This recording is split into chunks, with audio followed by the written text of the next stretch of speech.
all the latest military news update. This is AFP Community News, hosted by Rofh Suzon every 12 noon, Mondays to Fridays. Only here on DWDD Armed Forces Radio. One AFP for a stronger Philippines. 1103rd Infantry Brigade launches company integration training for regular and reserve forces in Sulu.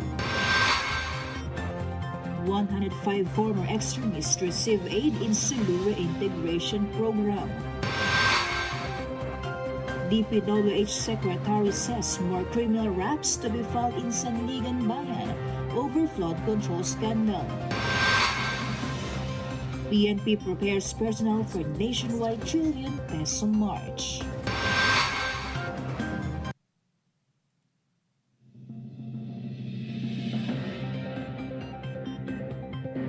Hello to everyone, especially to our troops at Camp Emilio Ginaldo in Quezon City. Today is Thursday, November 20, and this is AFP Community News, your source for the updates on the armed forces and other developments across the country. I am Rofh Suzon-Abay here to bring you today's story. DWDD Armed Forces News. For the brief overview of our news, the 1103rd Infantry Brigade officially opened Company Integration Training Class 01-2025 at Camp Budatu in Sulu under the leadership of Brigadier General Emmanuel Cabasan.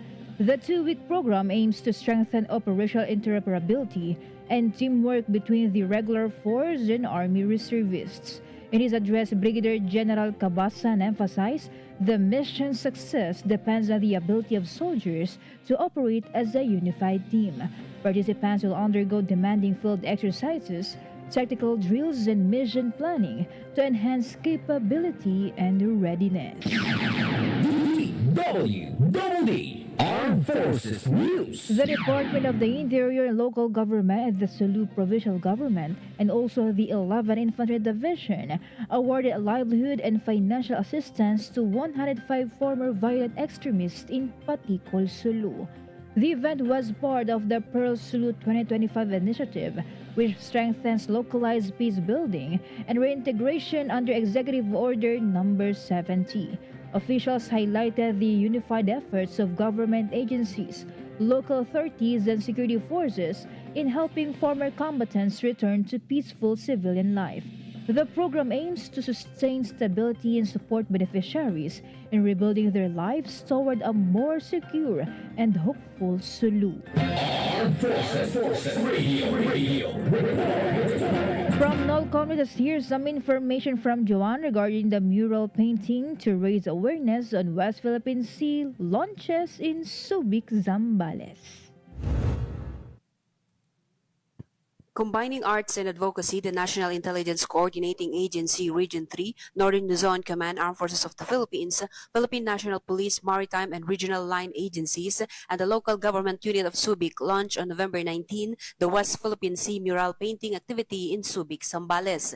The WPS mural painting is part of the series of activities in celebration of the Maritime and Archipelagic Nation Awareness Month last September 2025. It aims to raise awareness about our rights in our maritime domain and our territorial sovereignty. Artists from Central Luzon adorn the wall of Olongapo Bugalyon Road at Barangay Pakwan, Subic, Zambales, showcasing their talent in drawing and painting in support of the West Philippine Sea claim and depicting the theme, ang karagatan ay buhay, kalayaan at kinabukasan. Local artists who joined the mural painting echoed similar sentiments, expressing pride in using their talents in asserting ownership and rights in the West Philippine Sea and to give voice to the fishermen affected by the illegal, coercive, aggressive, and deceptive activities of the Chinese Coast Guard in the West Philippine Sea. The activity was also attended by Mr. Paulo Pumikpik and Mr. Arnel Satam, fishermen from Zambales who experienced harassment from the CCG in Scarborough Shoal, and our main characters in the documentary Food Delivery Fresh from the West Philippine Sea, who called on Filipinos to unite in defending West Philippine Sea and fight for the rights of the fishermen to fish on their fishing ground. Meanwhile, Councilor Orlando Timbol, chairman of the Committee on Fisheries and Aquatic of Subic LGU, expressed support for the activity. He said that the LGU LGU is open to any other activities in support of the fishermen. He further encouraged the fishermen to continue fishing in Scarborough Shoal. The LGU aims to complete the WPS mural painting and invites local artists to join in and be part of this creative advocacy endeavor. This is John Sagak reporting for AFP Community News, one AFP for Stronger Philippines. Thank you, Juan from Nolcom. DWDD Armed Forces News. The Armed Forces of the Philippines announced that 1,631 new People's Army rebels and supporters have been neutralized from January 1 to November 13, reflecting a major weakening of the insurgent movement. Of the total, 1,433 surrendered, while 90 were arrested and 108 died in military operations, alongside the recovery of 967 firearms. The AFP said the surge in surrender shows the rebel group's declining capability to threaten national security. Government officials reaffirmed continued amnesty and socio-economic support to help former insurgents reintegrate into mainstream society.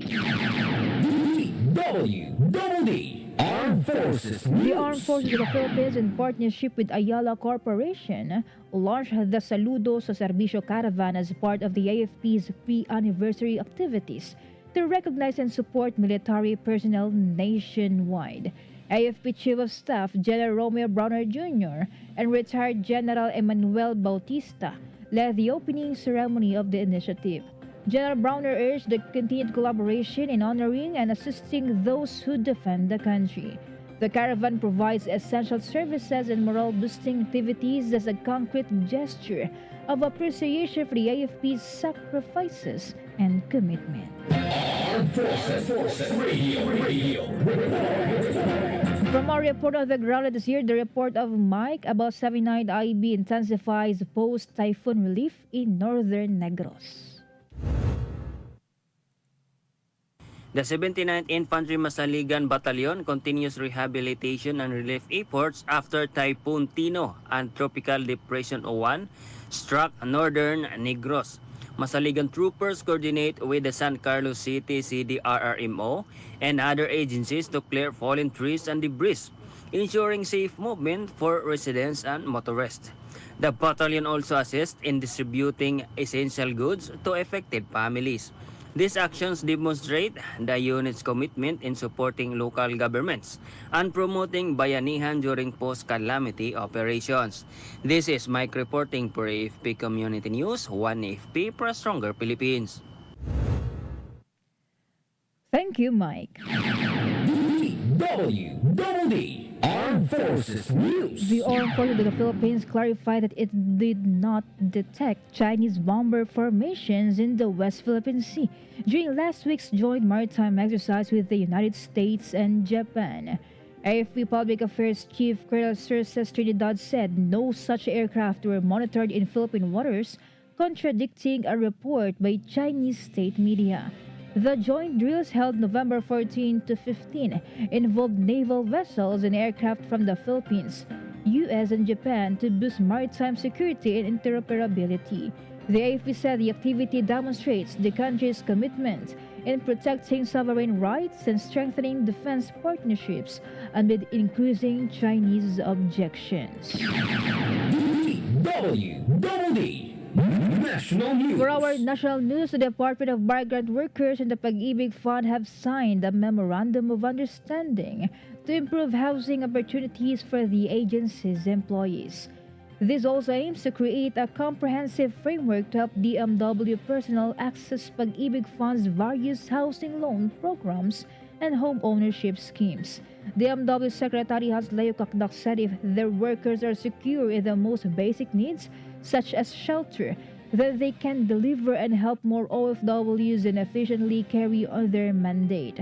For her part, Pag-ibig Fund Chief Executive Officer Marilyn Acosta assures that they remain fully dedicated to their mission and will continue to provide accessible, affordable, and sustainable housing finance for all their members. Armed Forces Radio. On the other line, let's hear more from Ken regarding TOG 10 participates in two-day public affairs training in Butuan City. Tactical Operation Group 10 with 3rd Scout Ranger Battalion and Regional Community Defense Group attend a 2-day public affairs training in Butuan City. Spearheaded by 4th Civil Military Operation Battalion, it focused on public affairs components and news writing to enhance participants' ability to deliver accurate and timely information. Tug-10's participation highlighted its commitment to unified communication and interagency collaboration across the armed forces of the Philippines. The event aimed to strengthen transparency, community engagement, and strategic communication in support of national security. This is Ken reporting for AFP Community News 1AP for Stronger Philippines. Thank you, Ken. DWDD National News. Department of Science and Technology Secretary Renato Solidum Jr. clarified that there are no cuts to the agency's scholarship program. He said that there were no reductions in the budget. He added that universities are assigned a specific number of scholarship slots funded by the Department of Science and Technology. If a university accepts more students than the allotted slots, it is up to the university to choose who should be granted this scholarship. DWDD National News. Public Works Secretary Vince Dizon said that more criminal charges would be filed in the coming days before the Sandigan Bayan against individuals linked to the anomalous flood control scam.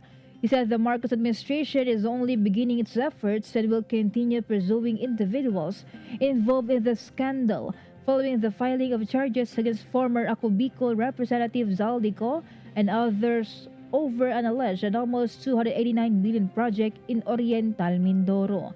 Similar charges were also filed against certain DPWH Region 4B officials and members of SunWest Corporation's Board of Directors. Dizon emphasized that the government believes it has a solid case against the accused. Armed Forces Radio. Let us hear more from Aljoya First CRG about Peace Stakeholders Banquet celebrates unity and partnership in Baguio City. Yes, Rofh, the Peace Program gathered its partners, stakeholders, and supporters for a meaningful stakeholder banquet celebrating collaboration, community empowerment, and the shared pursuit of peace and development across northern Luzon at Hotel Grande, Baguio City. The event opened with a message of thanks to all stakeholders whose continued support strengthens the program's mission. Everyone was encouraged to enjoy the evening and connect with fellow partners committed to uplifting communities. Mr. Jose Q. Chan Jr., CEO of Career Builders Skills Training and Assessment Center Incorporated, delivered the opening message highlighting how strong partnership makes lasting peace and development possible. Guests also viewed a short presentation showing success stories from the Peace Program, proof that training, education, and teamwork can positively change lives. One important moment was the recognition of outstanding partners wherein Major General Gulliver L. Señeres, Commander of 5th Infantry Division, and Mr. Chan presented the first Peace Partner Awards, honoring individuals and organizations that played a big role in the program's progress. The program also presented a Peace Roadmap to 2027, outlining plans to reach more communities and ensure long-term development. The activity ended with a heartfelt performance of Iisang Bangka by 5th Infantry Division personnel. Guests then took part in the Wall of Commitment, marking their pledge to continue supporting peace, partnership, and prosperity. The Peace Stakeholders Banquet in Baguio City reaffirmed a powerful truth: when people come together with purpose, communities grow stronger and lives are transformed for the better. This is Meljoy Nacho Arroco reporting for AFP Community News, 1 AFP for Stronger Philippines. Thank you, Maljoya First CRG. DWDD National News. Former Executive Secretary Lucas Bersamin denied allegations by former DPWH Undersecretary Roberto Bernardo that he was involved in illegal insertions in the 2025 General Appropriations Act. The claim surfaced after Senator Panfilo Lacson said Bernardo informed him that Bersamin had supposedly agreed to take care of 52 billion pesos of the 100 billion in insertions. Bersamin strongly rejected this, saying he never told Secretary Manuel Bonoan anything related to facilitating the funds. He added that Bernardo is not a credible source, describing the information as triple hearsay. DWDD National News. The Bureau of Customs will auction off 7 luxury vehicles seized from contractors Curly and Sara Diskaya in a public bidding today. BOC spokesperson Assistant Commissioner Philip Vincent Maronilla said the auction is part of the Bureau's efforts to ensure transparency and recover government revenue. The vehicles up for bidding include high-end units such as the 2023 Rolls-Royce Cullinan, a 2022 Bentley Bentayga, and several premium SUVs. Floor prices range from 5 million to 45.314 million, with the Rolls-Royce Cullinan priced the highest. Armed Forces Radio.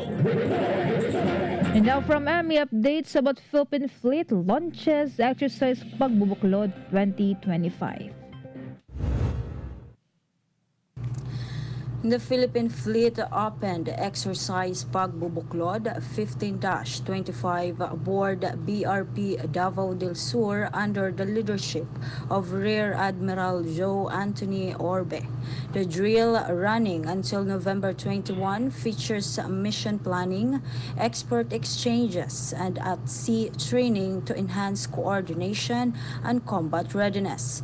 Fleet units, reservists, and supporting armed forces of the Philippines components are participating to improve interoperability across multiple warfare domains.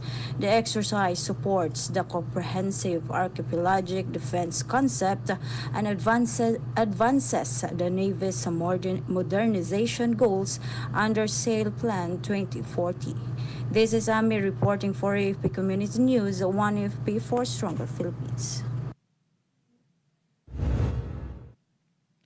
Thank you, Ami.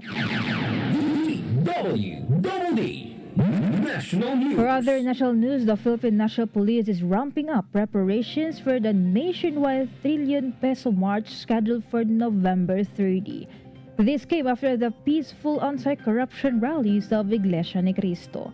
Acting PNP Chief Lieutenant General Jose Melencio Nartates Jr.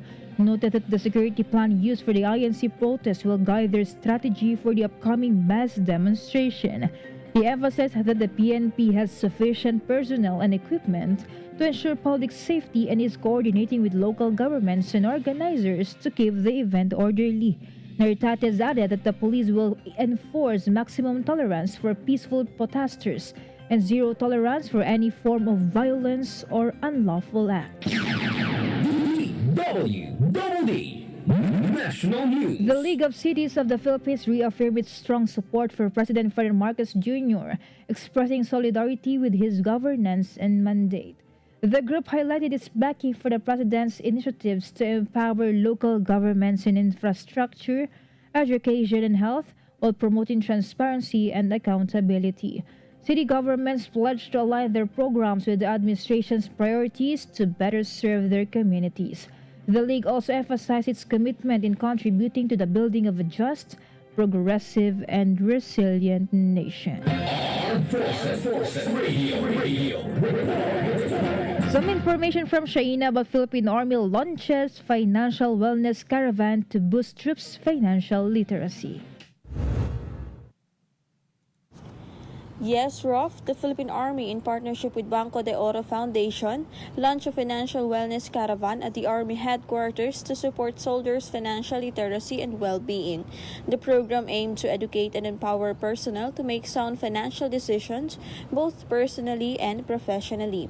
BDO Network Bank officials, led by Salary Loan Head Alberto Kyoge, also paid a courtesy call to Vice Commander Major General Efren Morados to strengthen partnerships and discuss future initiatives. Army leadership emphasized that the financial literacy and stability are vital to the holistic development of its personnel. This is Shain Araneta reporting for AFP Community News, 1 AFP for Stronger Philippines. Thank you, Shaina.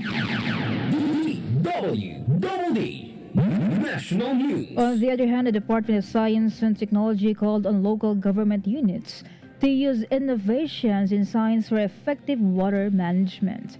This came as the agency launched the second volume of its water compendium.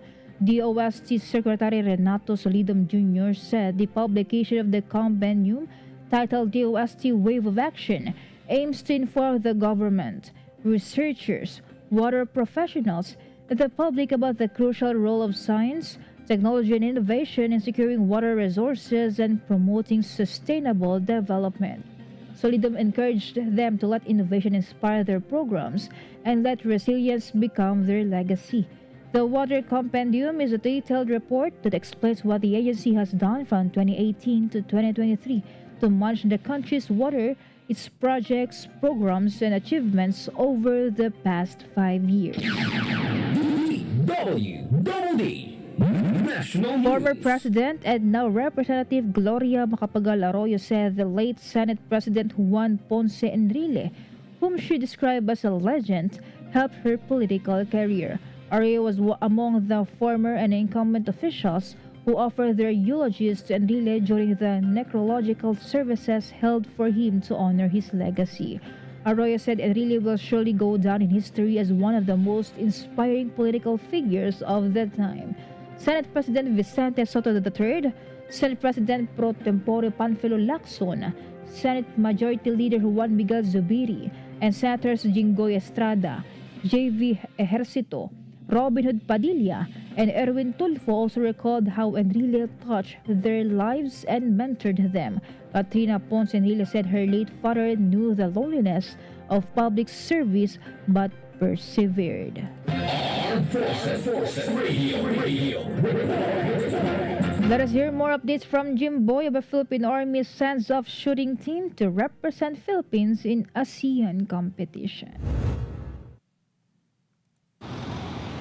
The Philippine Army held a send-off ceremony for its shooting contingent at Port Bonifacio, Taguig City, wishing them safe travel and success in the 33rd Asian Army's Rifle Meet in Singapore. Army Commanding General Lieutenant General Antonio Navarrete led the event and praised the contingent for their discipline and rigorous preparation. He encouraged the team to compete with excellent discipline and sportsmanship as they represent the Army and the nation. The annual AARM, sent from November 18 to 28, aimed to strengthening camaraderie among Asian armies. This is Jimboy reporting for AFP Community News, one AFP for stronger Philippines. Thank you, Jimboy. DWDD National News. Makati Mayor Nancy Binay announced a new program that will provide cash and rice support to public school students. Binay highlighted the city ordinance, which authorizes the city to give annual cash incentives and a monthly rice allowance to students, including those enrolled in special education programs. Under the ordinance, students in daycare, pre-kindergarten, kindergarten, and elementary grades will receive 3,500 pesos per school year. Meanwhile, junior and senior high school students will receive 7,000 pesos. The cash assistance will be distributed in 2 installments in June and December. DWDD Armed Forces News. That concludes today's broadcast, and thank you for tuning in, especially to our audience on AFP Radio, the WDD's Facebook page. Be sure to join and catch us again tomorrow for more stories and updates, same time and same station. Once again, it's Rofh Suzon-Abay for AFP Community News, one AFP for a stronger Philippines. Behold the latest military news update. This is AFP Community News, hosted by Rofh Suzon every 12 noon, Mondays to Fridays. Only here on DWDD Armed Forces Radio. One AFP for a stronger Philippines. Ito ang DWDD 1134 kHz AM. Balita, impormasyon at musika. Ito ang DWDD AFP Radio. Boses ng Kawal Pilipino. Kayo ay nakatutok sa DWDD AFP Radio. Kami po ay kasapi ng KBP, Kapisanan ng mga Broadcaster ng Pilipinas.